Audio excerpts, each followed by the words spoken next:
lihat Sumayyah jamaah.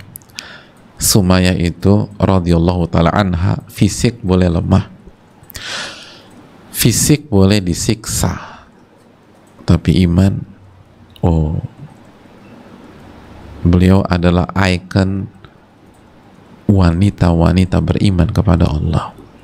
Jadi secara fisik Sumayyah nggak bisa apa-apa, beliau disiksa dan akhirnya mati syahid, jadi syahidah. Tapi kenapa begitu harum nama beliau? Iman dan mengharapkan surga. Bismillahirrahmanirrahim. Alhamdulillahirabbil alamin wa bihi nasta'in ala umuri dina wa din, wa salatu wassalamu ala asyrafil anbiya'i wal mursalin wa ala alihi wa sahbihi wa man sara ala nahjihi bi ihsanin ila yaumidin, wa ba'd.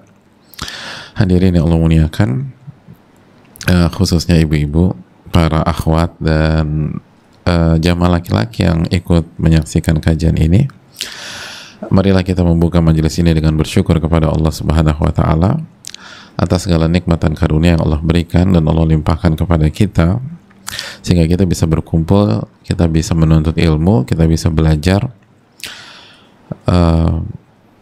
apa yang menentukan kebahagiaan kita di dunia maupun di akhirat.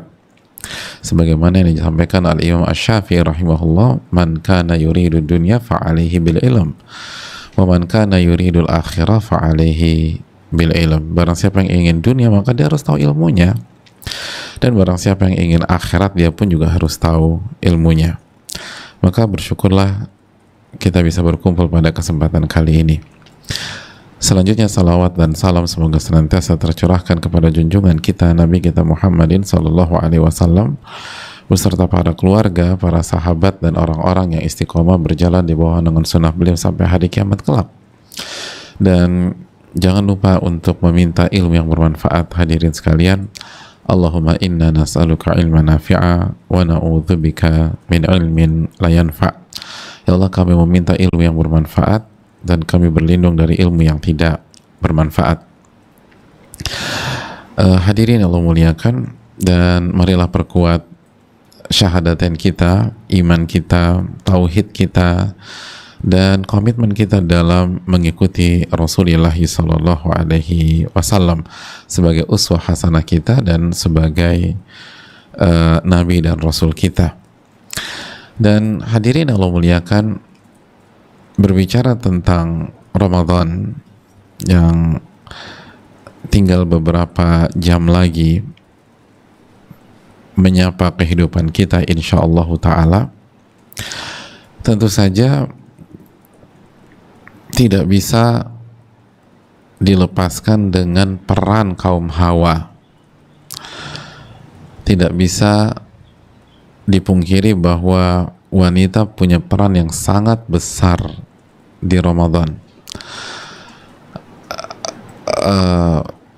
Wanita punya sejarah yang indah dengan bulan Ramadan. Oleh karena itu kita harus punya perhatian khusus dengan wanita dan ibu-ibu sekalian. Terlebih lagi ada kondisi-kondisi tertentu yang harus dijalani dan dialami oleh wanita ketika bersama dengan bulan Ramadan. Dan kita tahu bersama-sama bahwa semua harus dijalani dengan ilmu.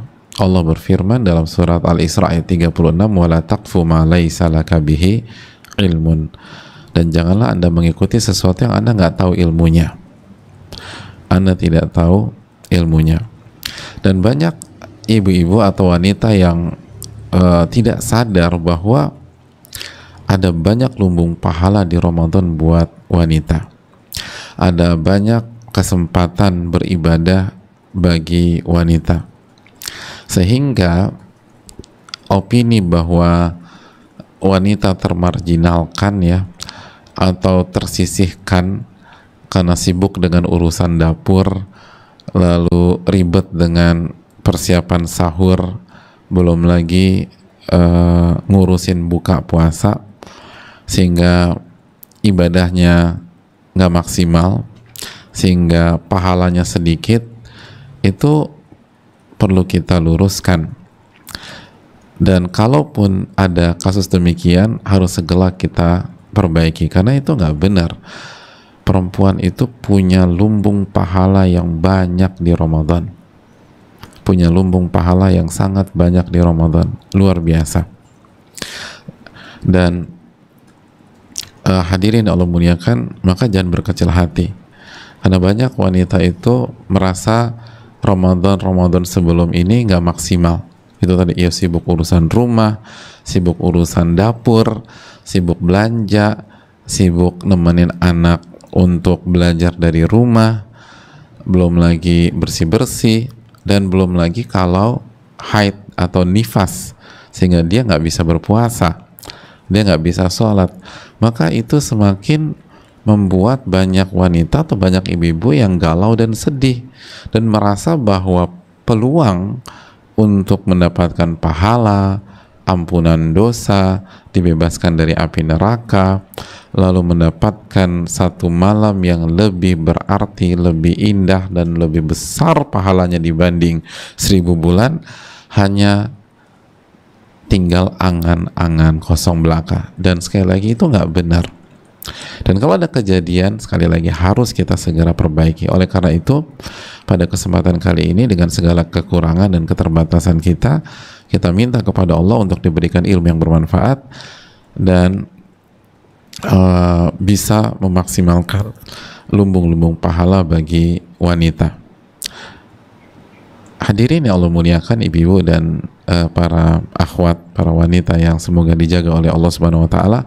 Lalu apa yang harus dilakukan oleh ibu-ibu atau para wanita agar bisa mendapatkan berbagai macam keutamaan di bulan Ramadan? Dan hal-hal yang tadi menjadi isu di kalangan ibu-ibu dan wanita, seperti tadi haid, nifas, sibuk di rumah, lalu ngurus anak, lalu siapin makan sahur, makan buka, dan lain sebagainya, itu tidak menjadi kendala, tidak menjadi halangan untuk mendapatkan pahala dan ampunan dari Allah Subhanahu wa taala. Hadirin Allah muliakan, yang pertama kita langsung saja biar efisien. Yang pertama, ibu-ibu sekalian dan para akhwat, selalu prioritaskan amalan hati dan iman kita. Ini penting. Prioritaskan amalan hati dan iman, ibu-ibu sekalian. Kedepankan itu. Karena kalau kita bicara kendala wanita dan kesulitan wanita untuk maksimal di Ramadan, kalau kita lihat semuanya berkaitan dengan fisik. Berkaitan dengan fisik. Itu yang membuat terkesan wanita nggak semaksimal laki-laki. Haid, fisik. Kondisi haid kan kondisi fisik. Nifas, fisik lagi. Hamil, fisik lagi-lagi. Menyusui, fisik. Beres-beres rumah, fisik. Nyiapin sahur, fisik lagi. Nyiapin buka, lagi-lagi fisik. Kolak itu kan fisik, hadirin. Lalu ngurus anak, fisik. Semua tentang fisik. Oleh karena itu, Al-Imam Ibnul Attar, salah satu ulama Syafi'i yang punya kitab Ahkamun Nisa, buku beliau khusus berbicara tentang hukum-hukum yang berkaitan dengan wanita, sangat menarik buku beliau. Salah satu ulama madhab Syafi'i ini mengatakan, hukmur rijal hukmun nisa fi jami'i a'malil qulub minal aqaidi wa ghairiha. Hukum bagi laki-laki itu sama dengan hukum bagi wanita dalam seluruh amalan-amalan hati yang berkaitan dengan akidah atau selain akidah. Jadi hukum bagi laki-laki sama dengan hukum wanita, atau sebaliknya hukum wanita sama dengan hukum bagi laki-laki jika kita bicara tentang jami' a'malil qulub, seluruh amal-amalan hati. Seluruh amalan hati, baik dalam masalah akidah atau selain akidah, seluruh amalan hati nggak ada bedanya antara laki-laki dan wanita, nggak ada bedanya, nggak ada bedanya. Jadi kalau ibu-ibu dan para akhwat ingin meraih pahala sebesar-besarnya dan ingin merubah kendala sebagai seorang wanita menjadi pahala, yaitu tadi haid, nifas, lalu hamil, lalu menyusui, lalu anak-anak, lalu beresin rumah, maka andalkan iman dan amalan hati kita. Kita sama dengan laki-laki kalau demikian. Tapi kalau kita andalkan siklus suci kita, kalah kita sama laki-laki. Laki-laki nggak ada haid. Kalau kita andalkan fisik kita, sulit kita, apalagi pas lagi hamil, capek, letih, hormon berubah.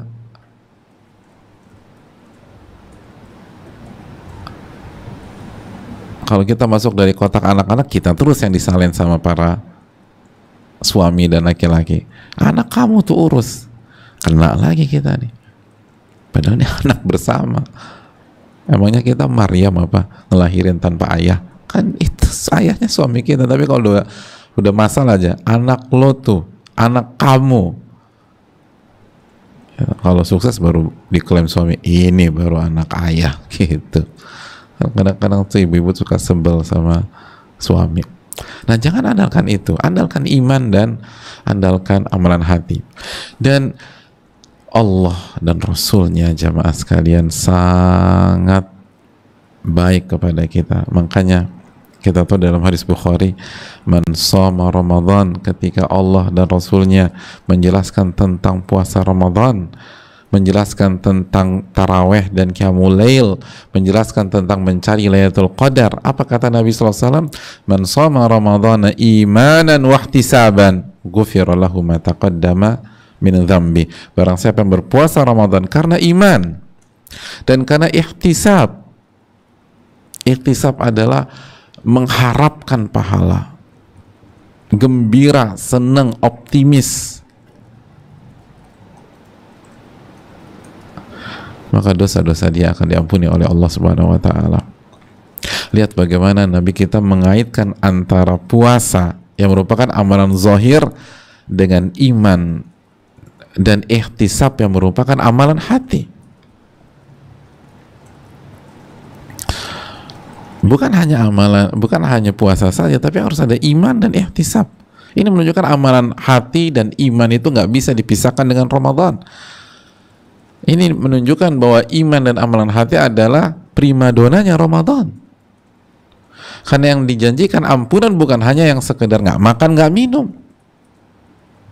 Yang dijadikan ampunan adalah bukan hanya sekedar orang yang puasa dari subuh sampai maghrib. Tapi harus ada iman dan harus ada ihtisab, harus ada harapan, harus ada kegembiraan. Dan kegembiraan, harapan, antusiasme itu kan amalan hati semua.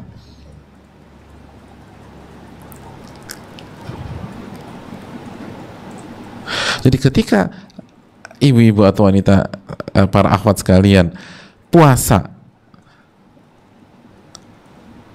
lalu punya kendala, nggak bisa semaksimal suami-suami misalnya, tapi iman kita mengalahkan iman suami kita, iman kita mengalahkan para laki-laki itu. Kita yakin benar ini adalah perintah Allah, Allah lah yang mensyariatkan ini. Kita beriman kepada rububiyah Allah, dan kita benar-benar menjalani puasa itu dengan penghambaan yang totalitas, walaupun secara fisik mungkin gak maksimal. Kenapa? Karena lagi hamil misalnya. Kenapa? Karena harus ngurus anak, belajar dari rumah. Kalau anaknya 1, kalau anaknya 11 kayak main bola kan repot. Tapi walaupun demikian dijalani dengan penuh iman, lalu happy banget gitu, walaupun ribet, crowdnya luar biasa, anaknya jungkir balik, yang ketiga kecemplung lah, yang keempat ketabrak dinding, bukan ketabrak mobil, jadi lagi main-main nabrak dinding, nangis pula, ada yang keempat jatuh dari tangga lah, tetap aja senang. Ya namanya juga anak-anak, senang aja. Kenapa senang? Bukan senang karena anaknya kecemplung, senang karena ini adalah bulan yang mulia dan saya masih diberi kesempatan oleh Allah untuk bisa puasa di bulan Ramadan. Kan senang aja udah. Jadi mau ribet kayak apa, senang udah. Insya Allah dapat pahala. Semoga dosa-dosa saya diampuni. Ini dosa-dosa saya banyak Pak Ustadz. Saya jadi istri juga belum berbakti banget sama suami. Saya berharap nih puasa itu dosa saya diampuni. Saya senang. Saya berharap sama Allah. Saya optimis. Nah, jadi walaupun kondisi rumah, ya Allah, kayak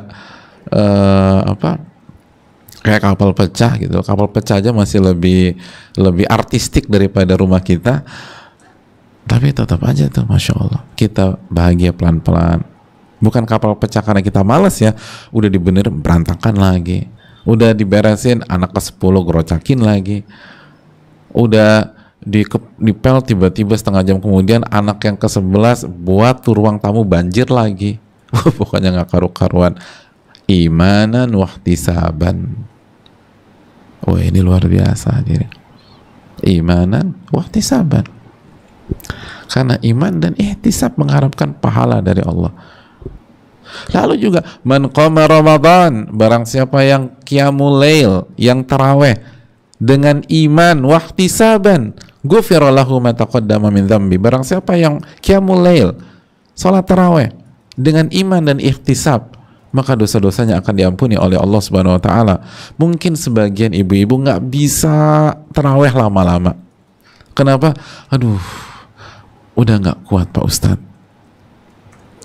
Atau nggak bisa lama-lama itu bukan karena nggak kuat, tapi karena harus megang anak. Anak masih kecil-kecil, 7, kan nggak bisa dilepas begitu aja. Suami mah enak, aku mau ke masjid ya. Terus ini 7 pasukan kita gimana? Ya kamu lah sebagai ibu. aku lagi.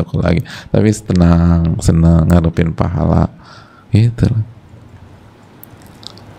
Jadi tarawehnya kalau suami itu bisa 2 jam, 3 jam, kita tuh 1 jam tuh udah alhamdulillah. Kenapa? Bukan karena malas, tapi karena kondisi. Atau kita lagi hamil misalnya, kan susah kan. Udah gitu hamil tua, suruh berdiri pula ketika taraweh, imamnya baca Al-Baqarah, subhanallah, ada aku di rumah aja. Terus mungkin sambil duduk gitu ya. Tapi jangan tanya imannya para wanita-wanita tersebut. Yakin, seyakin-yakinnya sama Allah. Oh, pokoknya imannya tuh berbinar banget. Senang nih Ramadan. Dan ihtisab, ngarepin pahala, ngarepin ampunan, gembira ketika ngerjain. Banyak laki-laki walaupun 2 jam ngantuk dia. Ngantuk deh. Istrinya di rumah senang aja tuh, masya Allah. Bisa jadi istri lebih besar pahalanya. Para wanita, para ibu besar pahalanya karena senang. Bukan senang karena karena bacaannya kulhu sama kuliah karena singkat, bukan. Kulhu juga pahalanya kan senilai sepertiga Quran. Tapi senangnya itu, ini kesempatan saya dapat pahala. Ini kesempatan saya untuk menggugurkan dosa. Jadi tarawih itu walaupun mungkin kuantitasnya nggak bisa selama para laki-laki, karena urusan kita banyak, tapi kalau kita kerjakan karena iman dan ihtisaban, bisa jadi kita dapat mengalahkan pahala banyak para laki-laki di sana. Banyak para laki-laki, bukan semua, karena banyak juga laki-laki itu luar biasa ibadahnya dan iman dan amalan hatinya. Jadi hadirin Allah muliakan, ini kesempatan kita kedepankan iman dan amalan hati. Lalu ketika Nabi SAW berbicara tentang Lailatul Qadar, man qama Lailatul Qadar, barang siapa yang menghidupkan Lailatul Qadar karena iman, lagi-lagi iman, wahtisaban, lagi-lagi ihtisab, ghufira lahu ma taqaddama min dzambi, maka Allah akan ampuni dosa-dosanya yang telah lalu. Jadi rugi orang yang tidak fokus pada iman dan ihtisab, amalan hati. Jadi jamaah sekalian, kedepankan dan kedepankan ini. Prioritaskan dan terus prioritaskan. Dan bukankah Ahlussunnah wal Jamaah adalah orang-orang yang senantiasa menomorsatukan tauhid dan akidah, menomorsatukan iman dalam semua aktivitas-aktivitasnya. Itu yang perlu kita tanamkan. Kalau rasanya fisik kita kalah, kita harus kedepankan iman dan amalan hati kita. Iman dan amalan hati kita. Lihat Sumayyah, jamaah. Sumayyah itu radhiyallahu ta'ala anha, fisik boleh lemah, fisik boleh disiksa, tapi iman, beliau adalah ikon wanita-wanita beriman kepada Allah. Jadi secara fisik Sumayyah nggak bisa apa-apa, beliau disiksa dan akhirnya mati syahid, jadi syahidah. Tapi kenapa begitu harum nama beliau? Iman dan mengharapkan surga. Makanya kata Nabi SAW, sabron ala Yasir fa inna maw'idakumul jannah. Bersabarlah keluarga Yasir, karena janji Allah kepada kalian adalah surga. Dan terapkan ini dalam semua rangkaian ibadah-ibadah di Ramadan. Bukan hanya puasa, bukan hanya taraweh, bukan hanya nyari Lailatul Qadar, tapi semuanya. Iman dan amalan hati. Iman dan amalan hati. Iman dan amalan hati. Maka ibu-ibu akan punya banyak lumbung pahala di Ramadan. Yang berikutnya, hadirin yang Allah muliakan ibu-ibu sekalian, amalan-amalan yang hukumnya wajib ini kerjakan di Ramadan. Mulai dari iman, tadi udah kita bahas, iman tuh wajib kan. Sholat, jangan lupa sholat 5 waktu. Puasa Ramadan, karena masih ada juga wanita yang nggak puasa, padahal nggak haid, padahal nggak nifas, hamil juga enggak, apalagi menyusui, malas aja dia, subhanallah. Gimana mau dapat pahala? Jadi sholat 5 waktu itu dijaga, puasa, dan jangan sampai puasa nggak sholat. Ini masih banyak kita nih puasa nggak sholat, itu fatal jamaah, fatal. Bahkan Ibnul Qayyim rahimahullah ta'ala mengatakan, ulama sepakat dosa orang sekali nggak sholat itu lebih parah daripada zina. Jadi jaga sholat 5 waktu, jaga sholat 5 waktu. Jadi kalau mungkin ibu-ibu atau para akhwat kurang maksimal secara fisik untuk taraweh, maka maksimalkan sholat maghrib dan isya, itu poinnya. Maksimalkan sholat subuh, gitu. Oke, so taraweh secara fisik tadi ya. Karena kalau secara iman dan ihtisab nggak ada alasan, kita udah bahas tadi. Tapi secara fisik mungkin kita nggak maksimal. Kenapa? Harus megangin anak, jagain anak, harus beres-beres rumah, harus ngurus dapur, pembantu nggak ada. Akhirnya taraweh nggak maksimal secara fisik. Jaga sholat isya dan sholat maghrib, jaga sholat isya dan sholat subuh. Dan kita tahu kan dalam hadis, barang siapa yang sholat isya berjamaah dan sholat subuh berjamaah, maka dia mendapatkan bonus pahala sholat semalam suntuk. Dan kalau ibu-ibu sholatnya sendiri di rumah karena mengikuti saran Nabi SAW untuk memilih di rumah, maka tetap mendapatkan pahala sholat berjamaah. Makanya jaga sholat isya dan subuh gitu. Baru kita sholat tarawih semampunya. Tapi tetap fight sholat tarawih, tapi jaga dulu amalan wajib. Jaga amalan wajib. Terus juga di antara amalan wajib yang penting nih ibu sekalian, taat sama suami bagi yang sudah berumah tangga.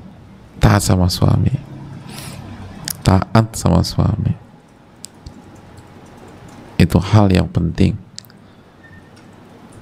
Ada sebagian ibu-ibu demi bela-belain bukber berjamaah atau ya namanya juga bukber berjamaah, masa bukber sendiri. Aduh, ini nggak bener nih ustadznya. Namanya bukber pasti berjamaah. Demi bela-belain bukber, akhirnya bersih tegang sama suami. Aku mau izin bukber sama teman-temanku ya. Nggak boleh. Kamu tuh gimana sih, nggak pengertian? Akhirnya debat aja. Hadirin, bukber itu sunnah. Taat sama suami wajib. Kenapa akhirnya ngotot kerjaan yang sunnah sampai harus mencederai kewajiban? Ada ibu-ibu ngotot ingin sholat tarawih di masjid, padahal suaminya nggak ridho. Suaminya ingin istrinya di rumah aja, tetap ngotot. Tapi kan beb, tapi kan gitu lah. Serangan tapikan, pokoknya terus tapikan. Sholat tarawih itu kan sunnah. Kenapa ngotot? Akhirnya nggak taat sama suami. Apa kata Nabi SAW? Kata Nabi SAW kan, idza shalatil mar'atu khamsaha, jika seorang wanita sholat 5 waktu, wa shamat syahraha, lalu puasa Ramadan, wa hassanat farjaha, lalu dia menjaga kehormatan dan kemaluannya. Dia jaga kehormatan, dia jaga kemaluan. Wa ata'at ba'laha, dan dia taat kepada suaminya, taat sama suaminya. Dakhalat min ayyi abwabil jannati sya'at, maka dia masuk surga dari pintu surga manapun yang dia inginkan. Sebagaimana dalam hadis targhib wa tarhib, dalam riwayat yang lain kilalaha, akan ada pengumuman, dia dipanggil udkhuli al-jannata min ayyi abwabil jannati syi'ti, masuklah kamu ke surga dari pintu manapun yang kamu inginkan. Taat sama suami, kata Nabi SAW. Kadang-kadang kita suka disorientasi dan lupa skala prioritas. Taat sama suami penting, dan ini keuntungan jadi wanita. Keuntungan jadi wanita. Kalau kita buat simple hidup wanita yang sudah berumah tangga, udah jaga hak Allah, lalu jaga hak suami. Insya Allah selebihnya itu uzur kalau misalnya kita nggak maksimal. Insya Allah tiket surga. Makanya itulah pesan Nabi SAW dalam hadis di atas kan. Idza shalatil mar'atu khamsa, barang siapa yang sholat 5 waktu, itu hak Allah. Shamat syahraha, puasa Ramadan, itu hak Allah. Wa hasanat farjaha, dan dia menjaga kehormatan dan kemaluannya, itu hak Allah, lalu hak suami. Jika sudah menikah, hak Allah, hak suami, lalu ata'at ba'laha, hak suami, masuk surga. Itu maksudnya. Bukan berarti hanya ngerjain itu aja, tapi jaga hak Allah, lalu hak suami, aman. Maka Ramadan ini jadilah momentum untuk menjaga hak suami kita. Jangan justru gara-gara ngotot mengerjakan kebaikan yang sunnah, akhirnya kita nusyuz, durhaka kepada suami. Akhirnya durhaka kepada suami.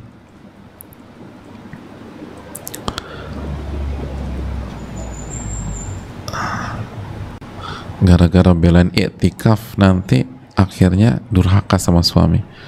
Tiba-tiba suami pulang malam ke-21, hilang istrinya, nggak ada lagi, koper dibawa, dipikir kabur, minggat, padahal dia iktikaf di masjid komplek. Karena nggak bilang-bilang. Kenapa nggak bilang-bilang, Bu? Kalau bilang-bilang nggak boleh, Pak Ustadz. Mendingan aku fisabilillah aja. Ini bukan fisabilillah. Ini nusyus, bisa jadi durhaka sama suami. Jadi taat sama suami, taat sama suami. Dan jangan sampai hal-hal yang nggak penting itu buat suami marah, buat kita nggak diridhoi sama suami. Karena kadang-kadang hal kecil gara-gara menu sahur lah kita ngotot. Padahal kalau kita ngikutin aja kemauan suami, aman udah. Masalah menu berbuka lah gitu, akhirnya ribut. Jangan sampai ribut. Taat, dan taat sama suami. Itu kunci surga kita. Apalagi di Ramadan, pahalanya dilipat gandakan oleh Allah Subhanahu wa ta'ala. Gitu jemaah sekalian. Taat sama suami itu penting.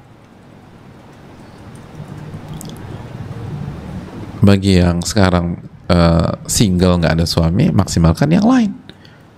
Dan ini jadi apa? Jadi ilmu. Kalau misalnya Ramadan tahun depan, insya Allah, atau 2 tahun yang akan datang, kita memiliki imam atau memiliki suami. Jadi dapat ilmunya, alhamdulillah. Dan bagi ibu-ibu yang misalnya suaminya meninggal dan sekarang kembali menjalani kehidupan single, atau misalnya divorce atau cerai, evaluasi. Iya ya, aku dulu tuh banyak dosanya sama suamiku. Ini kesempatan kita taubat kepada Allah. Kesempatan taubat kepada Allah. Di antara amalan wajib yang lain, birrul walidain. Nah, berbakti kepada orang tua. Ini, jadi daripada Ramadan nelfon nggak jelas, mendingan telepon orang tua misalnya begitu. Birrul walidain. Beliin hadiah buat orang tua Ramadan. Ini semuanya dikasih, orang tua nggak dikasih.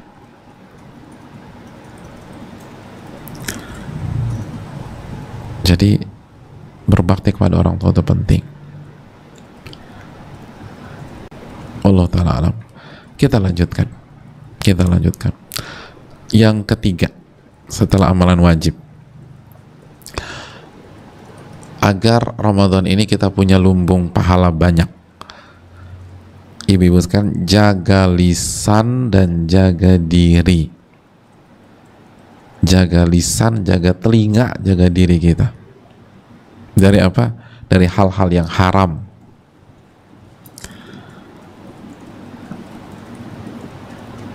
Hati-hati lisan.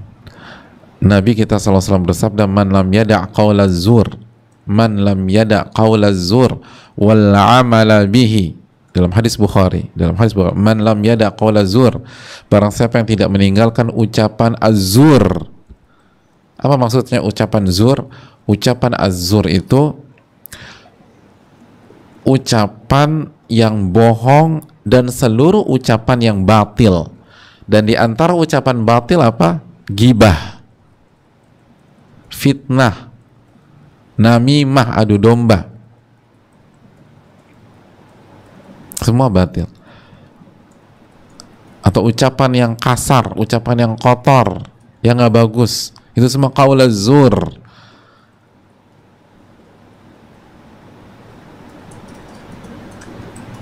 Barang siapa yang tidak meninggalkan ucapan az-zur, tadi kita udah jelaskan, bohong, gibah, namimah, adu domba, fitnah, dan seluruh hal-hal yang batil.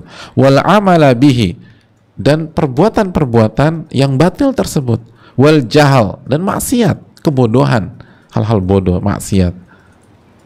Falaysa lillahi hajah an yada'a ta'amahu wa syarabah, maka Allah tidak butuh saat dia meninggalkan makan dan minumnya. Maksudnya Allah nggak butuh dengan puasanya.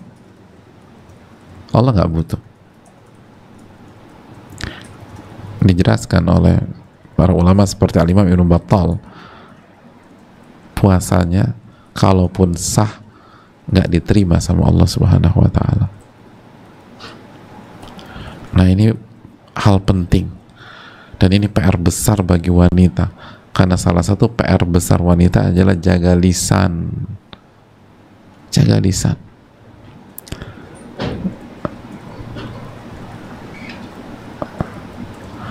Karena yang menyebabkan wanita masuk neraka dan menjadi penghuni neraka terbanyak selain kufur nikmat sama suami, apa? Yukthirna la'nah, banyak melaknat dengan lisan mereka. Lisannya nggak bagus, lisannya nggak bagus. Hadis Ibnu Majah. Itu menyebabkan banyak wanita menjadi, atau itu menyebabkan mayoritas penghuni neraka adalah wanita. Lisannya nggak bagus. Maka ibu-ibu sekalian, jaga lisan, jaga lisan. Kata Jabir bin Abdullah mengatakan tentang orang-orang yang puasa nih, ibu-ibu harus dengar. Idza sumta, jika Anda berpuasa, falyasum sam'uka, maka pendengaran kamu harus ikut puasa, kata Jabir. Harus ikut puasa. Wa basaruka, dan matamu harus ikut puasa. Wa lisanuka anil kadhibi wal maharim, dan lisanmu harus ikut puasa dari semua kebohongan dan hal-hal yang haram. Jadi semua ikut puasa, diri kita tuh puasa, pendengaran puasa. Jadi jangan ulang, tadi kenapa sih kamu dengerin Bu Fulanah ngomongin orang? Aku kan cuma dengar, aku nggak ikut gibah. Pendengaran tuh harus puasa juga, nggak boleh dengar. Dan ibu-ibu harus tegas. Jadi sebagian ibu-ibu atau sebagian kita ini nggak tegas dengan dalih, bukan kita yang bicara, kita hanya dengerin. Dan kenapa nggak tegas? Nggak enak. Padahal itu bisa menghancurkan pahala puasa kita kalau di Ramadan. Kalau di luar Ramadan dosa besar.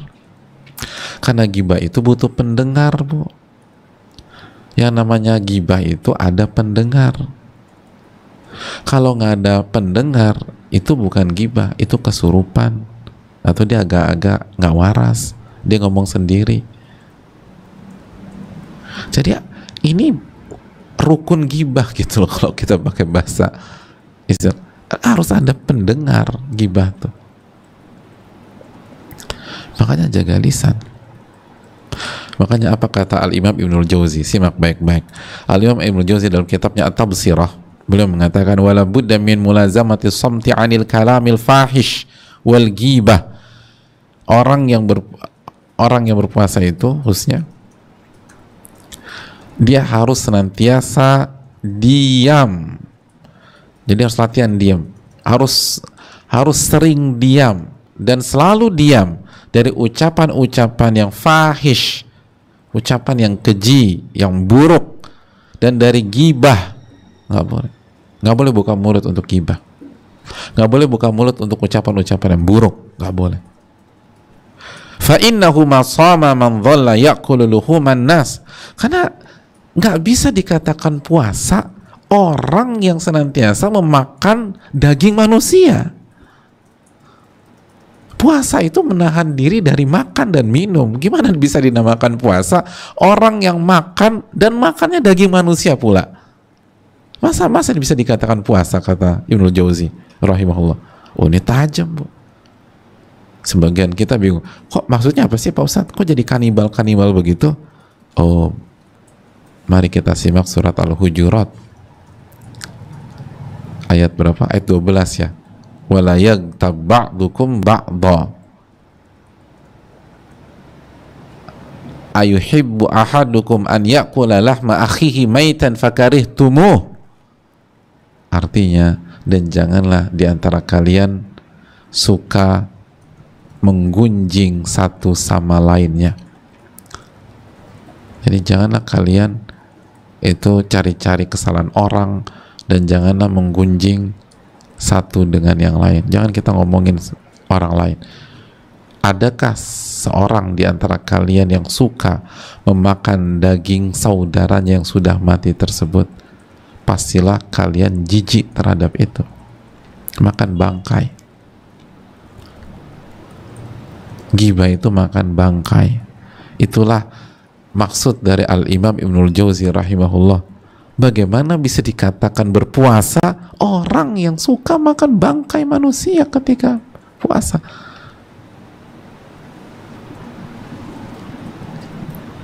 Oh, ini dalam. Kok bisa dikatakan puasa? Kan simpel aja. Pas puasa makan nasi uduk jam 9 pagi, batal apa enggak? Batal puasanya. Bisa dikatakan berpuasa nggak? Nggak bisa. Udah, makan nasi uduk nggak bisa dikatakan puasa. Lagi puasa, makan bakso. Bakso uratnya 2, bakso telur 1, bakso kecil-kecil, bakso gepeng 5. Komplit banget tuh. Bisa dikatakan puasa nggak? Nggak bisa. Oh, makan semangkok bakso. Itu bakso, itu nasi uduk, makan bubur ayam, nggak bisa dikatakan puasa kalau dia makan. Nah, kok bisa dia makan bangkai manusia? Bisa makan daging manusia itu? Apakah bisa dikatakan puasa, kata para ulama?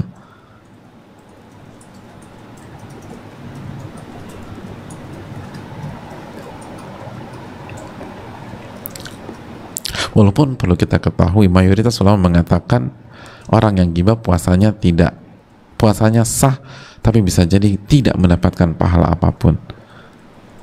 Hanya sebagian kecil para ulama mengatakan puasanya batal. Sebagian kecil, tapi mayoritas puasanya sah.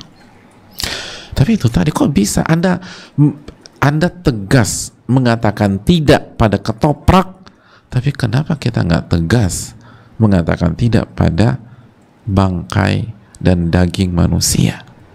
Itu nggak bisa dicerna oleh nalar loh. Ibu-ibu lagi puasa, terus ada yang nawarin gado-gado, dan makanan favorit kita gado-gado. Kita lagi puasa, lalu ada yang nawarin ayam goreng, dan makanan favorit kita ayam goreng. Kita tolak apa enggak? Enggak, Pak Ustadz. Bungkus, nggak bisa bungkus, hanya bisa makan di tempat atau nolak. Nolak apa enggak? Oh, kalau gitu aku tolak. Yang nawarin agak ngotot, kira-kira kita tegas atau karena kita sungkan kita makan? Oh, saya tegas, Pak Ustadz. Enak aja dia nawarin begitu. Aku kan lagi puasa. Tapi gado-gado favorit ibu loh. Walaupun gado-gado, itu bisa tegas. Kenapa giliran bangkai manusia nggak tegas dan ngomongin aib orang, keburukan orang, itu makan bangkai manusia? Ini yang perlu kita camkan, ini yang perlu kita renungkan. Jelas ini? Jadi jaga lisan, jaga telinga, jaga diri, jaga mata juga.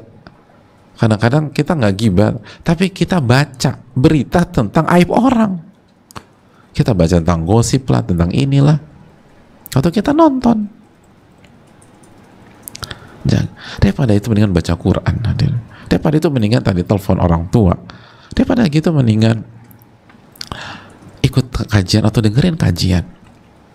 Itu hal-hal yang gak bermanfaat. Oke, kita lanjutkan. Lumbung pahala berikutnya. Lumbung pahala berikutnya buat ibu-ibu sekalian, sedekah. Nah, itu perbanyak sedekah di Ramadan, itu lumbung pahala. Dan secara khusus Nabi SAW sudah wanti-wanti ibu sekalian untuk bersedekah. Kata Nabi SAW dalam hadis riwayat Al-Imam Ibnu Majah, ya ma'syaran nisa tasaddaqna, wahai wanita bersedekahlah, wa aktsirna minal istighfar, dan perbanyak istighfar, fa inni ra'aitukunna aktsara ahlin nar, karena aku melihat kalian menjadi penghuni terbanyak api neraka. Itu perbanyak sedekahlah, perbanyak kasih orang sedekah, infak, karena kalian itu aku lihat penghuni neraka terbanyak. Jadi perbanyak sedekah, perbanyak ngasih, perbanyak infak, kasih. Ini waktunya di Ramadan. Jangan hitung-hitungan. Kalau di bulan yang normal aja kita diminta sedekah sama Nabi, apalagi di Ramadan. Dan ini penekanan untuk para wanita dan ibu-ibu, sedekah. Sedekah. Makanya alhamdulillah banyak ibu-ibu apalagi udah ngaji itu punya kesadaran besar. Makanya seringkali bahwa sumbangan dari sisi ibu-ibu jauh lebih banyak daripada sumbangan dari jamaah laki-laki. Nggak semua, tapi banyak kasus. Alhamdulillah. Ini yang diinginkan, kesadaran bersedekah wanita itu harus besar. Dan di Ramadan ada banyak yang bisa kita lakukan. Bisa sedekah kepada fakir miskin, jelas, bantu. Bisa kasih anak yatim, atau bisa kasih makan orang yang berbuka, man fattara shaiman, barang saya memberikan makan berbuka kepada orang yang berpuasa, itu bisa. Bisa kasih hadiah, bisa juga.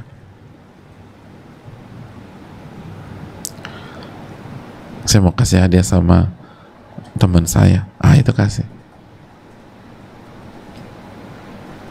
Dan kalau bingung barang, kasih uang. Misal uang tuh manfaat. Sebaik-baik harta yang baik itu di tangan orang yang soleh, kata Nabi SAW. Manfaat uang itu. Kasih, infak, sedekah, kasih hadiah, dan perbanyaklah, perbanyak memberi di Ramadan. Ini lumbung pahala buat ibu-ibu sekalian. Dan jangan takut miskin. Mana kasat shadaqatun min mal, sedekah itu nggak akan mengurangi harta, kata Nabi Sallallahu Alaihi Wasallam dalam hadis riwayat Muslim. Itu yang perlu kita camkan. Wallahu ta'ala a'lam bishawab. Yang berikutnya, yang ke-5, perbanyak baca Quran, zikir, istighfar. Perbanyak baca Quran, zikir, dan istighfar. Perbanyak. Bulan Ramadan, bulan Al-Quran. Syahrul Ramadan alladzi unzila fihil Quran. Bulan Ramadan, bulannya Al-Quranul Karim. Bulan diturunkannya Al-Quran dalam surat Al-Baqarah ayat 185. Jadi perbanyak baca Quran. Dan buat target hadir, nggak ada masalah. Dan semaksimal mungkin. Ada waktu, pokoknya perbanyak interaksi dengan Al-Quran, baik secara membaca atau pentadaburan atau mempelajari maknanya, mengamalkan, mendakwahkan. Itu ini bulannya Al-Quran, bulannya Al-Quranul Karim. Dan para ulama luar biasa. Kita tahu Imam Syafi'i rahimahullah 2 kali khatam di Ramadan sehari. Berarti beliau 60 kali khatam. Dan ini bukan hanya Imam Syafi'i saja. Imam Abu Hanifah pun diriwayatkan demikian. 60 kali khatam di bulan Ramadan ini. Maka kita ukur-ukur diri deh. Kira-kira kalau Imam Syafi'i ulama kebanggaan kita 60 kali khatam, kita berapa ibu? Ya memang susah bisa 60, Bu. Kira-kira ngukur diri berapa? Aku tuh 59 aja Pak Ustadz. Bagus kalau bisa 59 kali. Kalau bisa. Tapi kalau nggak bisa ya udah. Minimum sekali khatam lah di Ramadan. Masa nggak khatam juga? Bahkan kalau bisa 2 kali khatam. Bisa kok. Kenapa nggak bisa? Bismillah, dengan pertolongan Allah. Tinggal minta pertolongan, lalu atur waktu. 1 juz, kalau 1 kali kan 1 hari 1 juz. 1 juz itu 10 lembar secara umum. 10 lembar kan enak diatur 24 jam, masa nggak dapat? 10 lembar berarti 10 lembar. Jadi kalau sejam kita baca 1 lembar, 10 jam selesai. Kalau 2 kali khatam berarti 1 hari 2 lembar. Insya Allah dapat 2 lembar kok. Kok 2 lembar sehari? Sehari 2 juz. Berarti sehari 20 lembar. Bisa loh 20 lembar. Insya Allah bisa. Asal diatur. Dan kalau udah waktunya baca, nggak ada yang boleh ganggu. Nggak, saya mau baca. Bisa.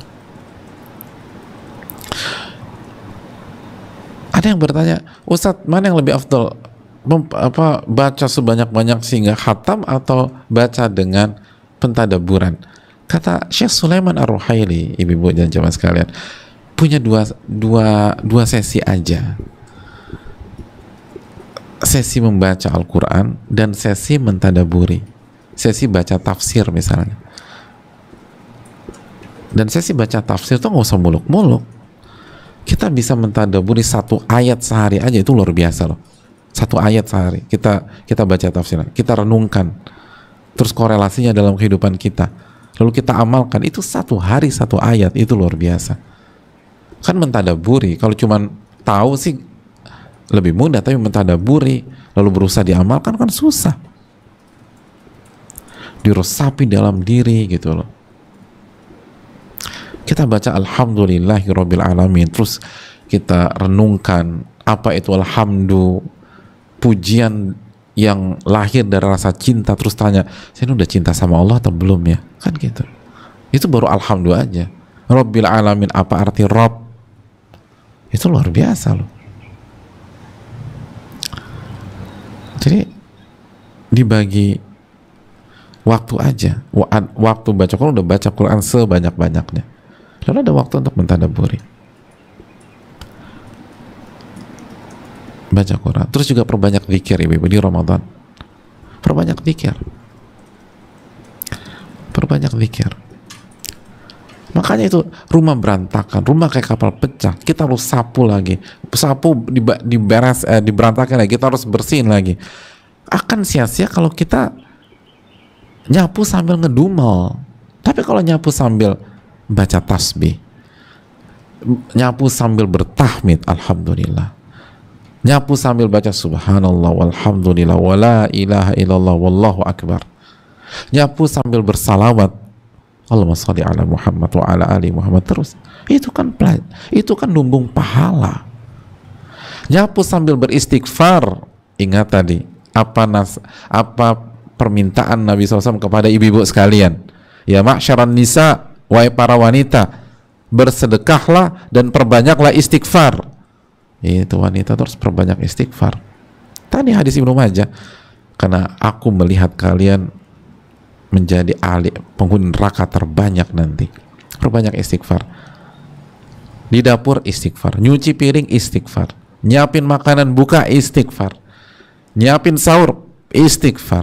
Apalagi sahur kan, wabil ashari hum yastaghfirun, orang-orang beriman tuh di waktu sahur tuh istighfar. Jadi kita tuh sambil nyiapin, sambil masak, sambil dadar telur, istighfar ketika sahur. Istighfar.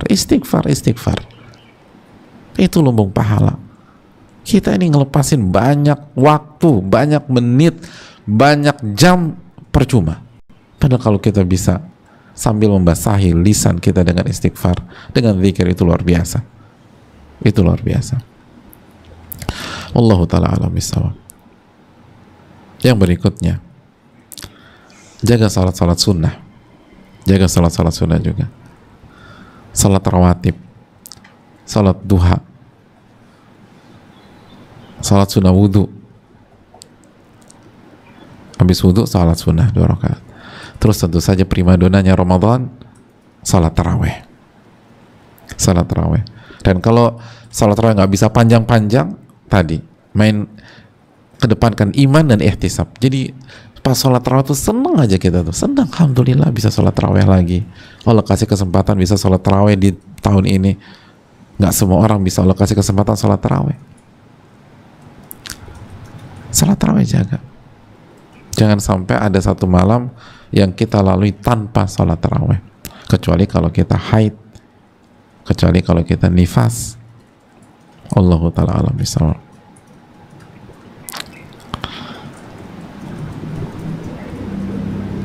Yang berikutnya, hadirin yang Allah muliakan,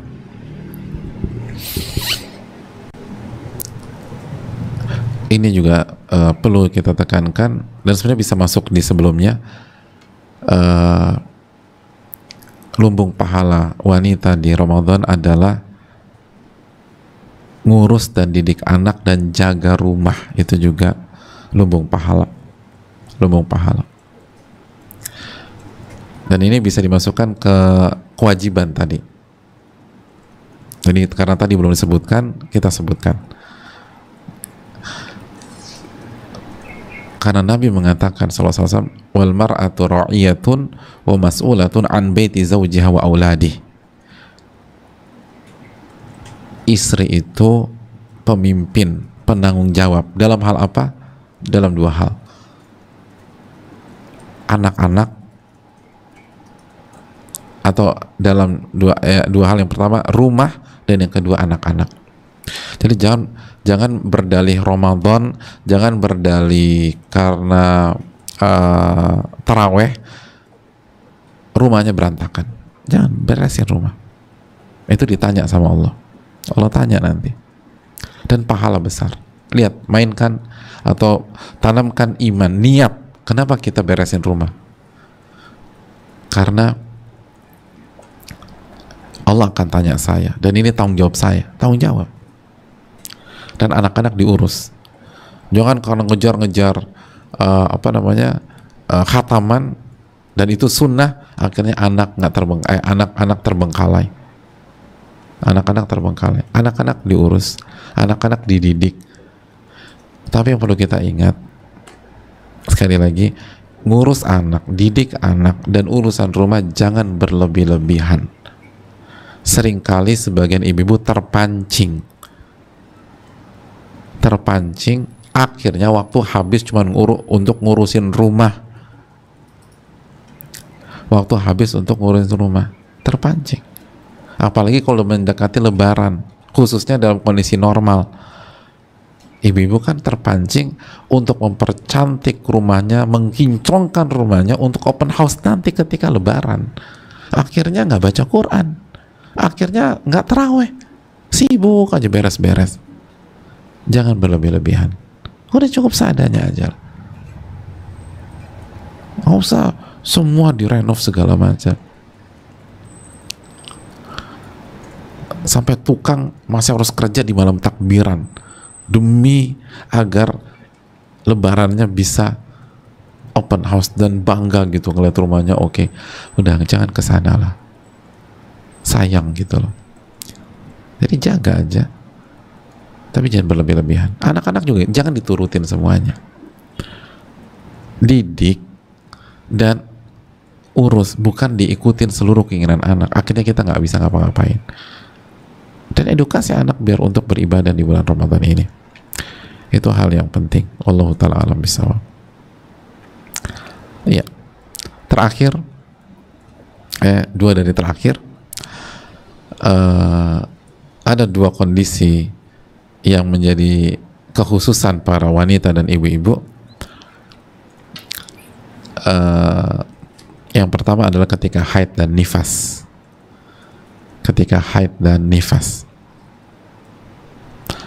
Apakah kita kehilangan lumbung pahala? Jawabannya tidak. Kita masih bisa mendapatkan lumbung pahala kita. Caranya gimana? Singkat cerita, yang pertama lagi-lagi kedepankan iman dan amalan hati. Iman bahwa ini memang ditakdirkan oleh Allah untuk kaum Hawa.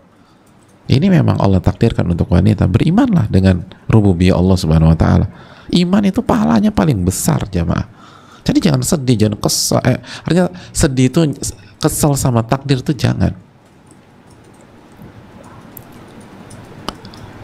Berimanlah. Lalu silakan sedih. Sedih natural yang lahir dari semangat untuk bisa beribadah maksimal, semangat untuk bisa puasa full dan sholat full. Nah, sedih natural itu pahala.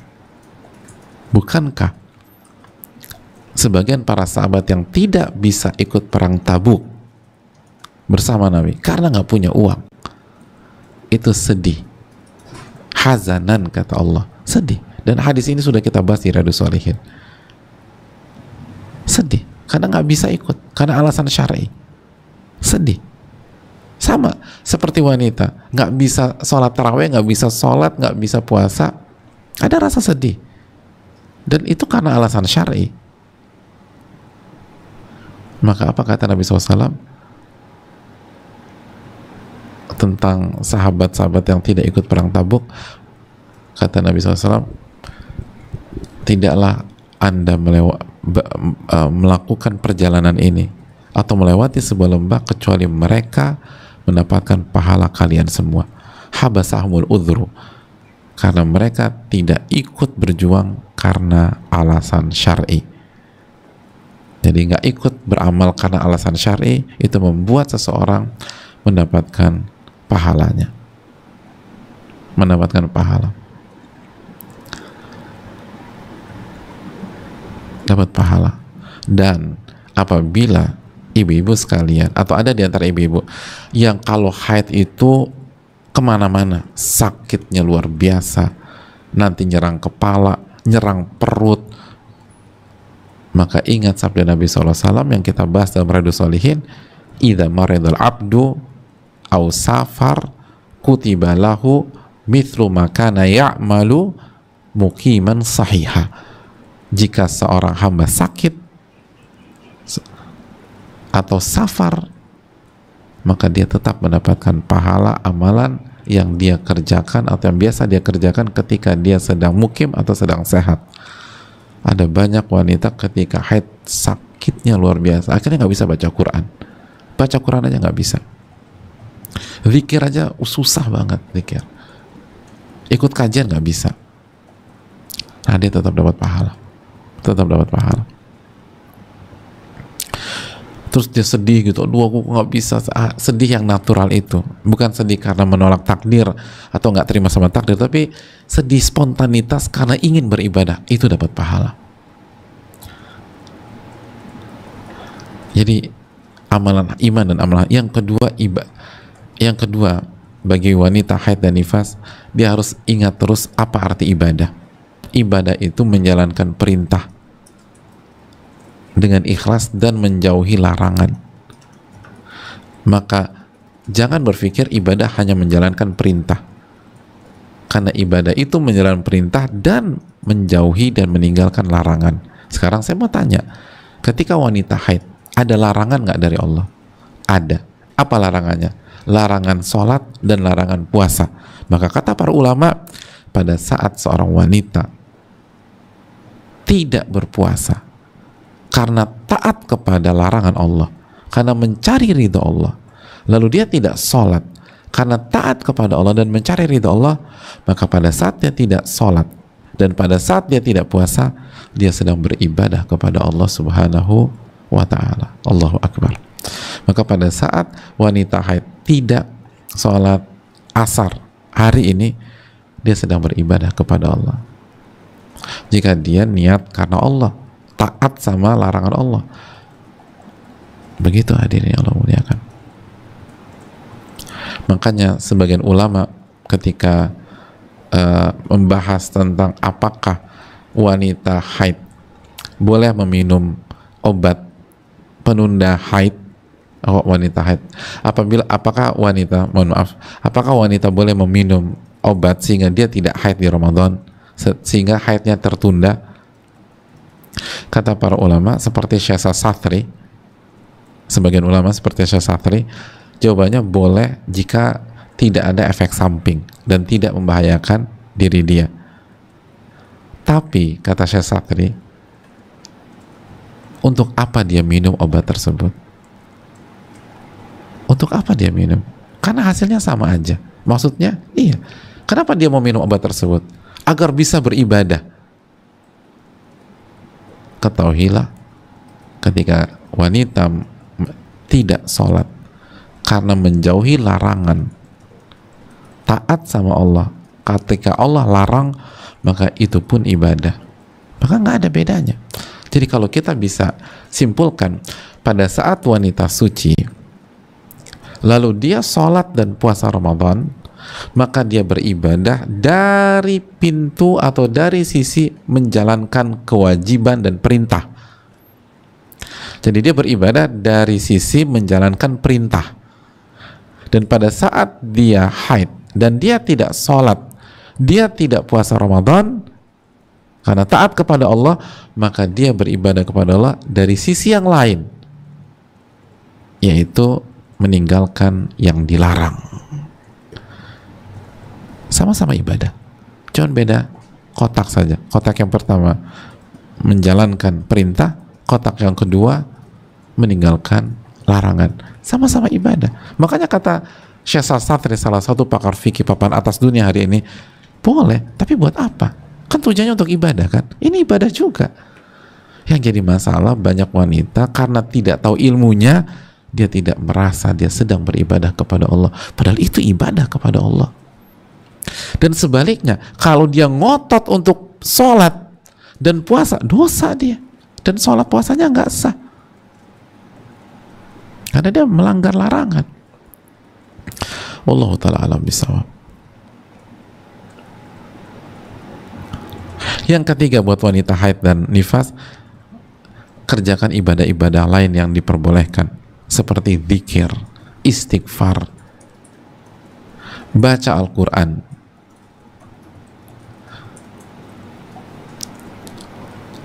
Tapi perlu kita ketahui, memang membaca Al-Quran bagi wanita haid khilaf para ulama. Wallahu ta'ala alam, pendapat yang saya lebih cenderung ke hal tersebut, dengan segala keterbatasan saya, wanita haid bisa membaca Al-Quran,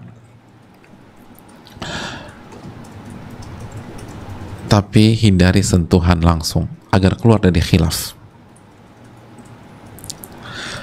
Dan ini pandangan Imam Malik, riwayat dari Imam Ahmad, dan salah satu pandangan Imam Syafi'i, dan ini pandangan Sa'id bin Musayyib, ulama terbaik di masa tabi'in. Boleh baca Quran bagi wanita haid, tapi tadi kita katakan kalau bisa nggak nyentuh langsung dengan kertas mushaf, bisa pakai sarung tangan atau pakai media lain, atau dengan gadget, karena layar itu sudah sebagai pembatas, jadi pakai gadget bisa. Walaupun sebagian ulama besar seperti Said bin Jubair, seperti Mujahid, seperti Abul Aliyah mengatakan nggak ada masalah nyentuh, tapi mayoritas ulama bilang tidak. Jadi agar aman, mendingan kita keluar dari khilaf. Jadi walaupun sebagian ulama papan atas dunia klasik itu membolehkan, tapi banyak sekali ulama yang melarang wanita haid menyentuh mushaf, sehingga agar lebih aman kita keluar dari khilaf, kita tidak menyentuh mushaf tersebut, karena juga enak, bisa pakai apa? Bisa pakai media lain kok, bisa pakai gadget, ada layar, aman, dilapisin kaca kan begitu. Terus atau kalau kita mau pakai mushaf, kita pakai sarung tangan, aman juga. Kalau nggak ada sarung tangan, ya pakai apa? Pakai tisu gitu diambil. Aku pakai handuk kecil, aman lah pokoknya. Dan insya Allah aman, bismillah. Jadi banyak baca Quran, banyak terus baca. Terus yang juga bisa dikerjakan wanita haid dan nifas, kasih makan berbuka. Karena dengan kasih makan berbuka, kita dapat pahala orang tersebut. Jadi ketika kita nggak bisa puasa, kita kasih makan orang berbuka, kita dapat pahala di hari itu. Dari sisi itu juga, jadi enak. Jadi gunakan alternatif yang ada gitu loh. Jangan pasrah gitu aja. Ada banyak cara. Wallahu ta'ala alam bisawab. Yang terakhir, kondisi wanita yang hanya dimiliki oleh wanita adalah ketika hamil dan menyusui di Ramadan. Dan ketika hamil dan menyusui di Ramadan, yang pertama yang perlu kita camkan, wanita hamil dan menyusui wajib berpuasa. Wajib berpuasa. Karena sebagian pihak berpikir kalau hamil dan menyusui otomatis boleh nggak puasa. Enggak. Hukum asalnya wajib berpuasa. Wajib berpuasa. Nah, namun jika wanita atau ibu hamil dan menyusui khawatir, nah ini khawatir, akan kondisi dia atau buah hatinya, baik dia rasakan secara real, bukan sugesti, tapi dia rasakan kok nggak nyaman, atau memang diarahkan dan direkomendasikan oleh dokter, maka dia bisa tidak puasa ambil rukhsah, dia nggak puasa.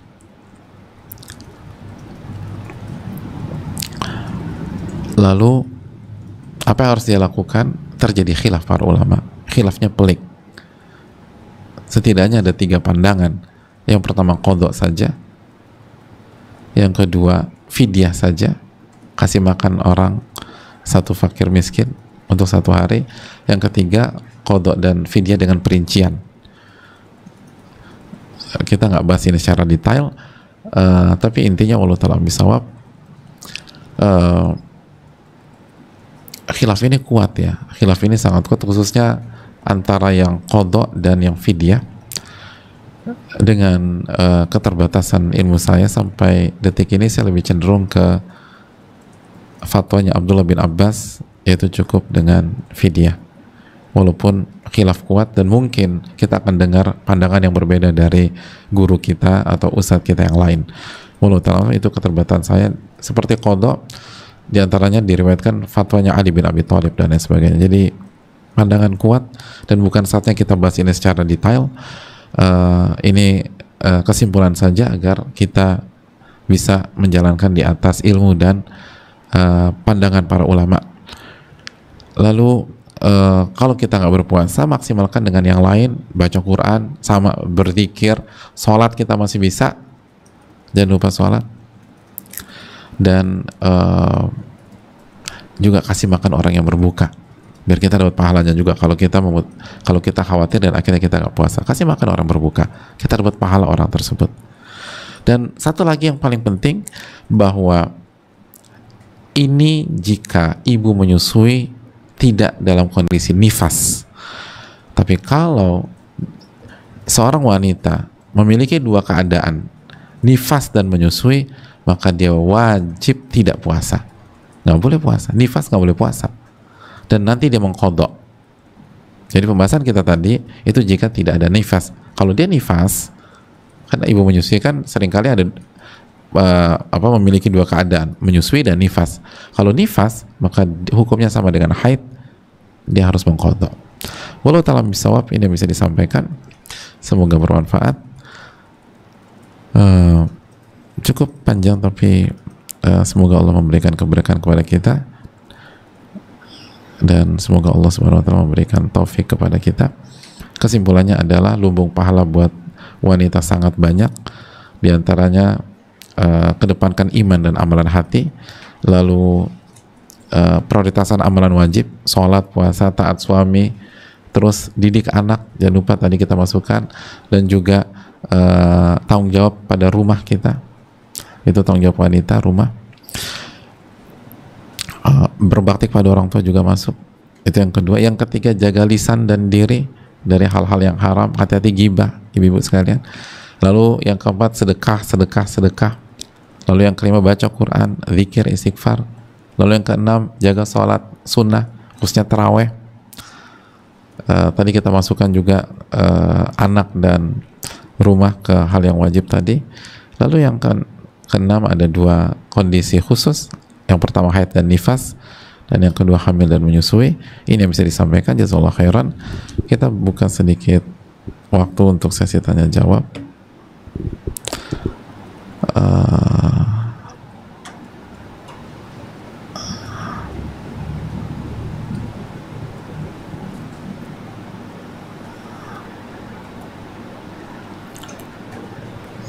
Assalamualaikum warahmatullahi wabarakatuh Pak Ustadz. Waalaikumsalam warahmatullahi wabarakatuh. Izin bertanya, ibu saya sudah tidak bisa puasa dalam Ramadan saat ini. Jika uang fidyahnya dibayarkan ke saudara sendiri, apakah diperbolehkan? Terima kasih Pak Ustadz. Assalamualaikum Pak Ustadz. Waalaikumsalam warahmatullahi wabarakatuh. Boleh jika saudara kita miskin, tapi kalau saudara kita nggak miskin, enggak, karena fidyah itu untuk fakir miskin. Wallahu ta'ala bisawab, dan umum.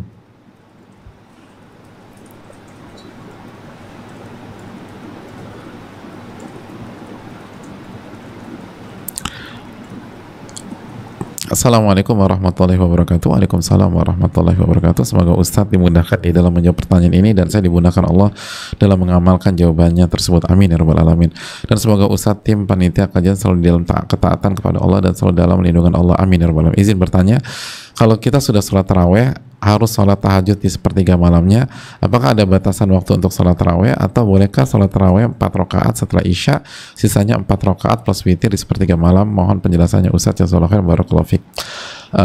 Fikri Barul, makasih banyak. Secara singkat aja ya, bahwa yang pertama, waktu sholat malam atau sholat taraweh itu dari ba'da isya sampai detik terakhir sebelum subuh.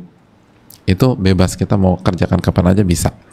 Tapi yang paling afdal di sepertiga malam terakhir, kalau tidak menyulitkan atau tidak kalau tidak sulit dan tidak susah. Jadi sepanjang malam itu ba'da isya sampai detik terakhir sebelum subuh itu bisa dipakai buat sholat taraweh.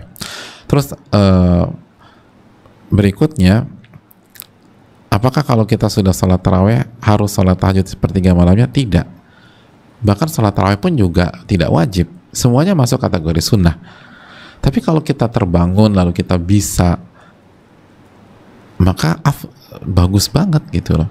Habis taraweh lalu kita sholat lagi, tapi jangan witir kembali jika kita sudah sholat witir sebelumnya. Karena Nabi SAW bersabda, la witrani fi lailah, tidak ada 2 witir dalam satu malam. Tidak ada 2 witir dalam satu malam. Jadi kalau kita kebangun tuh sepertiga malam terakhir, udah kita salat 2 rakaat salam, 2 rakaat salam, 2 rakaat salam, udah selesai. Sesuai dengan kemampuan kita. Apakah ada batasan waktu untuk salat taraweh? Jelas ada. Waktunya 1 detik terakhir sebelum subuh. Atau bolehkah salat taraweh 4 rakaat setelah isya, sisanya 4 rakaat plus witir di sepertiga malam? Jawabannya insya Allah diperbolehkan. Boleh dicicil. Dan ulama mengatakan bos, sholat tarawih atau sholat lail, setiap 2 rakaatnya itu sholat yang independen. Jadi nggak harus dikerjakan satu paket, nggak. 2, misalnya 3, kita sholat 6 rakaat, lalu kita harus pulang. Misalnya dapat kabar di rumah ada sesuatu yang urgent, ya udah kita pulang dari masjid, atau misalnya kita sholat di kantor kita pulang, atau misalnya di rumah tiba-tiba anak nangis, lalu kita batalkan rakaat yang ke-8, lalu kita urus anak, terus nanti baru setelah itu kita lanjutkan lagi, nggak ada masalah. Wallahu ta'ala misal, mungkin itu. Makasih banyak. Dan salah satu alasan kenapa salat taraweh salat tahajud boleh dilakukan lagi setelah taraweh, karena sekali lagi pandangan mayoritas para ulama, dan ini 4 imam madhab, bahwa boleh lebih dari 11 rakaat. Berdasarkan sabda Nabi SAW, salatul laili mathna wa idha khasya ahdukum subha fa'utir biwahidah.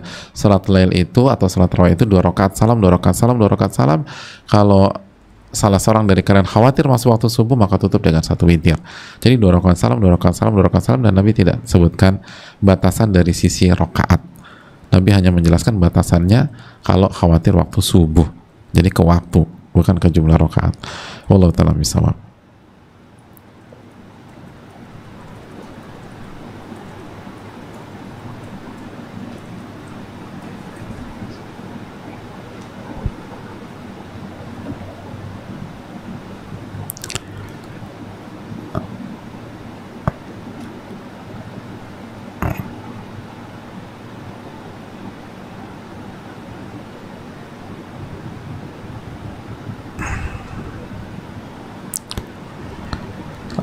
Ya.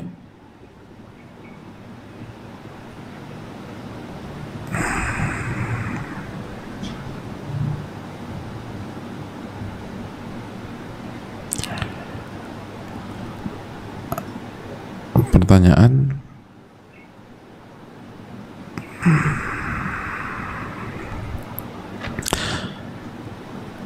Assalamualaikum, waalaikumsalam. Izin menyampaikan pertanyaan untuk ya, ahsanallahu ilaik wa iyyak. Ustaz izin bertanya, saya adalah seorang ibu baru dengan bayi 5 bulan dan seorang ibu rumah tangga yang mengurus rumah tangga tanpa adanya mbak. Jujur Ustaz, semenjak ada baby saya kesulitan untuk memanage waktu. Untuk mengerjakan kerjaan rumah saja saya suka terbengkalai karena sibuk mengurus baby yang tidak mau ditinggal. Terlebih lagi bayi saya akan menjalani empasi ketika menjelang 10 hari terakhir Ramadan. Jujur saya deg-degan sekali Ustadz. Di satu sisi saya takut juga tidak fokus Ramadan dan malah fokus ke empasi anak saya. Mohon saran untuk pembagian waktu bagaimana ya Ustadz agar bisa menjalani melakukan kewajiban sebagai ibu rumah tangga, ibu sebagai bayi, ibu seorang bayi sambil memaksimalkan Ramadan agar saya tidak keteteran. Empati itu kan makanan pertama ya, fase setelah ASI eksklusif, benar nggak sih? Empati ya. Empati itu singkatannya makanan pertama, makanan pertama setelah ASI kali ya. Ya pokoknya gitu deh. Caranya tadi kita kedepankan iman dan amalan hati jamaah. Dan ingat tadi mengurus anak itu pahalanya besar nggak? Makanannya besar nggak? Makanannya besar nggak? Pahalanya besar nggak? Besar, besar. Itu kewajiban kan? Itu kewajiban. Jadi pahala wajib, enak kita. Ya alhamdulillah dapat pahala wajib. Oh, empati itu makanan pendamping ASI. Nah itu makanan pendamping ASI. Gitulah ada. Empati itu makanan pendamping ASI. Jadi setelah fase ASI eksklusif ya. Ya itu sering kali hektik ibu-ibu. Jadi niatkan ketika empati itu ini menjalankan kewajiban, pahalanya besar. Makanya niat karena Allah dan menjalankan kewajiban mengurus anak, pahalanya gede, pahalanya besar. Dan kalau kita niatnya ikhlas itu pahalanya lebih besar daripada amalan sunnah loh. Pahalanya lebih besar daripada amalan sunnah seperti sholat tarawih. Tapi bukan berarti itu pembenaran untuk kita malas sholat tarawih, enggak. Tadi mungkin tarawih kita nggak terlalu maksimal, tapi kita lakukan dengan iman, dengan harapan, dengan senang. Terus juga ketika kita memberikan makanan pendampingan kepada anak, kita juga bahagia, kita yakin ini sebuah amal soleh. Maka kalau amalan hati kita itu, maka luar biasa. Bagaimana cara tetap ikut kajian di saat punya baby dan tidak punya ART? Apakah boleh saya mendengar kajian sambil menggendong bayi misalnya? Jadi mungkin ada kajian yang tidak bisa dilaksanakan sepenuhnya, contoh tidak pakai pakaian syar'i karena di rumah sambil menggendong dan mengurus bayi, atau boleh sambil menyusui. Apakah boleh Ustadz? Karena kalau nunggu lowong sepertinya agak sulit. Jazakallahu khair, barakallahu fikum. Nasihat dari Syekh Saleh Al-Utsaimin nggak ada masalah, bagus. Kita tuh bertakwa kepada Allah semaksimal mungkin. Kalau memang kondisinya demikian ya sudah, yang bisanya cuma itu ya udah jalanin aja, itu nggak ada masalah, bagus. Wallahu ta'ala bishawab.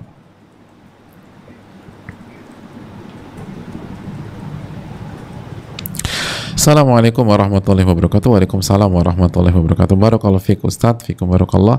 Semoga Allah senantiasa merahmati dan menjaga Ustadz beserta keluarga, tim kajian dan segenap kaum muslimin dimanapun berada. Mohon izin bertanya Ustadz terkait ibadah wanita di bulan Ramadan. Bila seorang istri mempunyai target-target ibadah Ramadan, khatam Quran, tadabbur Quran dan lain-lain, dan menghabiskan sebagian besar malam-malam Ramadan dengan ibadah, apakah harus minta izin dulu kepada suami?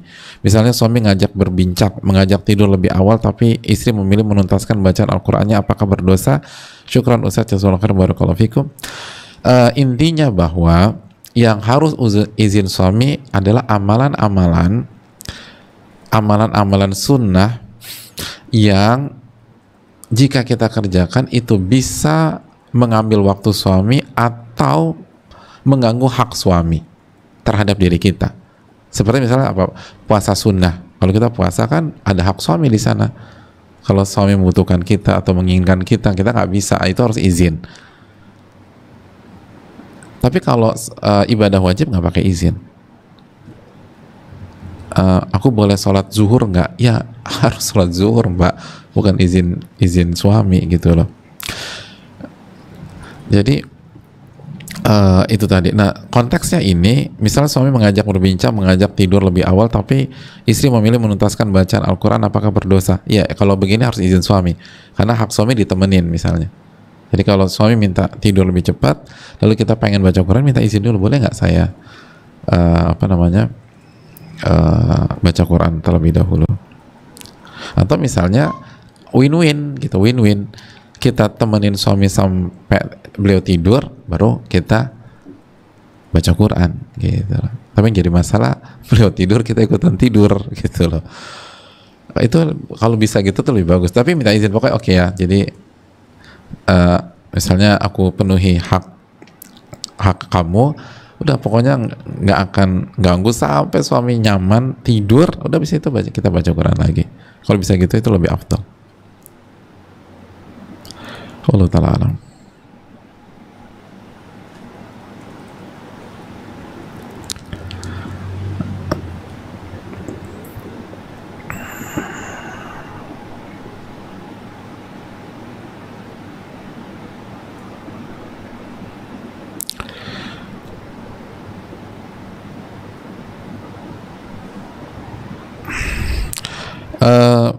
Assalamualaikum Ustadz. Waalaikumsalam. Semoga Ustadz, keluarga, panitia kajian, semua kaum muslimin selalu diberikan Allah kesempatan dan kesehatan lahir batin untuk beribadah di bulan Ramadan. Izin bertanya, bagaimana solusi agar bisa mendapatkan peluang pahala bulan Ramadan yang besar dengan keterbatasan kondisi saya? Kedua, saya sedang mengandung 7 minggu dan dalam fase mual muntah yang hebat dan tidak nafsu makan. Dokter saya menganjurkan untuk tidak berpuasa. Kondisi ini pun membuat saya mendadak tidak bisa memasak. Selalu mual mencium bau bumbu dapur, tidak bisa menyiapkan makanan karena nggak bisa mencium bau nasi serta lauk pauk. Melayani suami di tempat tidur saat malam hari pun tidak bisa. Saat ini saya merasa memberatkan suami dalam mengurus saya dalam kondisi seperti ini. Kedua, kesedihan ini tidak bisa dipungkiri. Tahun pertama Ramadan bareng suami dengan kondisi kurang maksimal seperti ini. Bagaimana solusinya Ustadz? Apakah ada amalan lain yang bisa menjadi lumbung pahala saya? Ya ada. Dan itu kajian kita sekarang. Jadi kita nggak bisa ngulang lagi. Kalau nggak selesai-selesai. Jadi tinggal dilihat aja poin-poin di atas. Dan yang kedua, yang poinnya adalah kesedihan yang muncul secara spontanitas dan proporsional harus sesuai porsi loh. Jangan overdosis, itu bahaya. Jadi proporsional, sedihnya proporsional sebagaimana sedihnya sahabat yang tidak bisa ikut perang Tabuk. Jadi sedih, aduh kok kayaknya aku jadi nyusahin karena aku tuh pengennya berkhidmat sama suami, bukan jadi seperti ini gitu loh. Tapi di satu sisi jangan berlarut-larut sedih. Kita lihat bahwa rahmat Allah ini luas. Ramadan itu pintu rahmat dibuka, jadi nggak mungkin kita terhempas dengan kondisi begini. Berarti ada yang salah dengan kita. Jadi sekali lagi nikmatin lah, apalagi ini Ramadan pertama bareng suami, dan nikmati dirawat oleh suami, itu kan luar biasa. Betapa banyak wanita nggak mendapatkan kondisi ini. Betapa banyak wanita ditinggal sama suaminya, dicuekin sama suaminya, kan suaminya pergi sana pergi sini nggak diperhatikan. Jadi jangan lupa bersyukur kepada Allah. Jadi kan ini poinnya. Mana sih banyak. Saat ini saya merasa memberatkan suami dalam mengurus saya dengan kondisi seperti ini. Jadi merasa sedih, iya. Tapi jangan lupa kita juga harus menumbuhkan rasa bersyukur kepada Allah dapat suami seperti ini. Dan itu akan memotivasi kita dan buat kita optimis dan semangat lagi beribadah. Dan perubahan hormon wajar ya. Perubahan hormon wajar, dan penciuman berubah itu banyak sekali bumil merasakan itu, nggak usah khawatir. Mungkin ini karena pengalaman pertama aja dan juga baru 7 minggu, jadi mungkin cukup shock dan harus adaptasi. Insya Allah setelah adaptasi semua akan lebih baik. Maka banyak doa dan banyak takarub kepada Allah Subhanahu wa Ta'ala. Mungkin itu.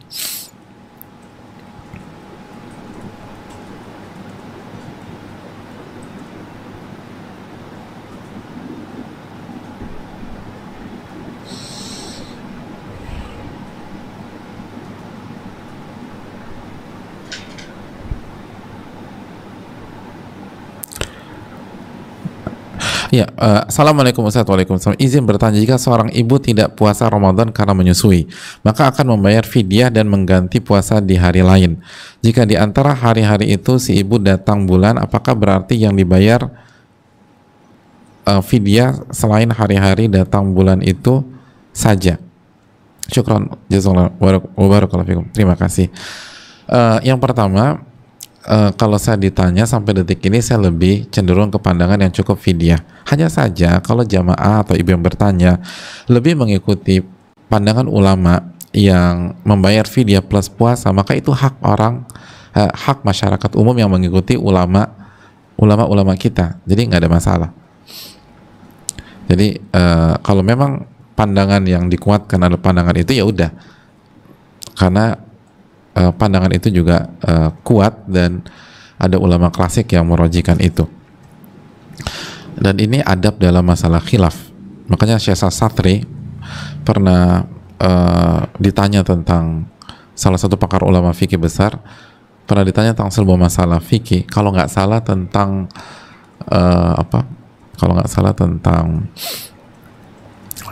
mencat rambut pakai warna hitam, lalu beliau merojihkan, lalu di akhir jawabannya beliau bilang gini, tapi kalau penanya merojihkan pandangan yang lain karena mengikuti ulama yang lain, maka nggak ada masalah. Yang penting orang awam itu tanya kepada ahli ilmu dalam masalah-masalah khilafiyah ijtihadiyah, perbedaan pendapat yang kuat seperti ini.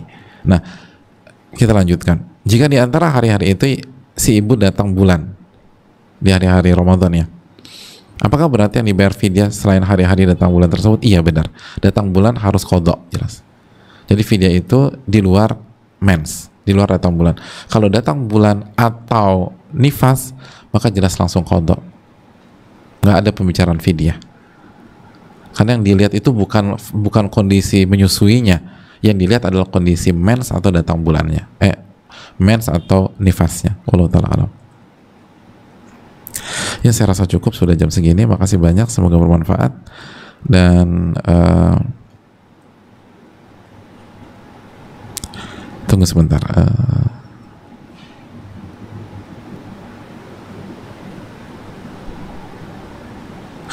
Ini penting. Assalamualaikum warahmatullahi wabarakatuh. Waalaikumsalam warahmatullahi wabarakatuh. Ustaz, semoga Ustadz dan tim serta semua kaum muslimin selalu dalam lindungan Allah Subhanahu wa taala. Izin bertanya Ustadz, saya seorang ibu 2 anak yang saat ini sedang hamil muda dan masih menyusui anak kedua. Udah hamil dan menyusui komplit nih.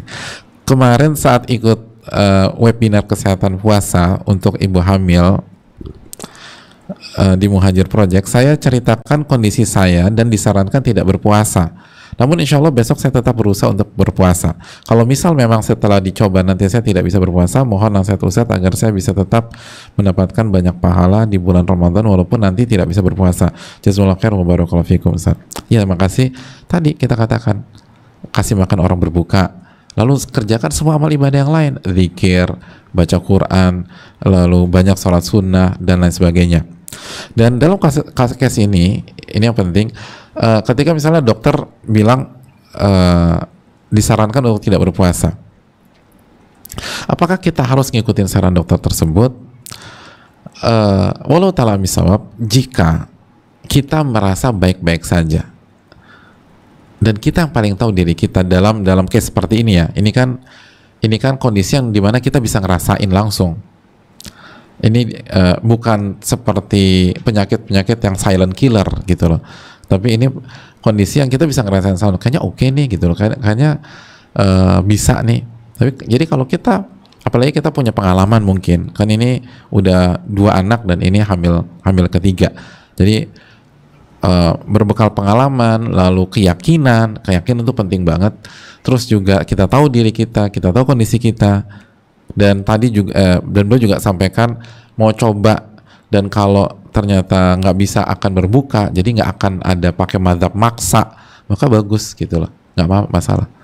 Intinya jangan maksa dan akhirnya membawa diri kita ke kebinasaan atau ke kondisi yang membahayakan diri kita.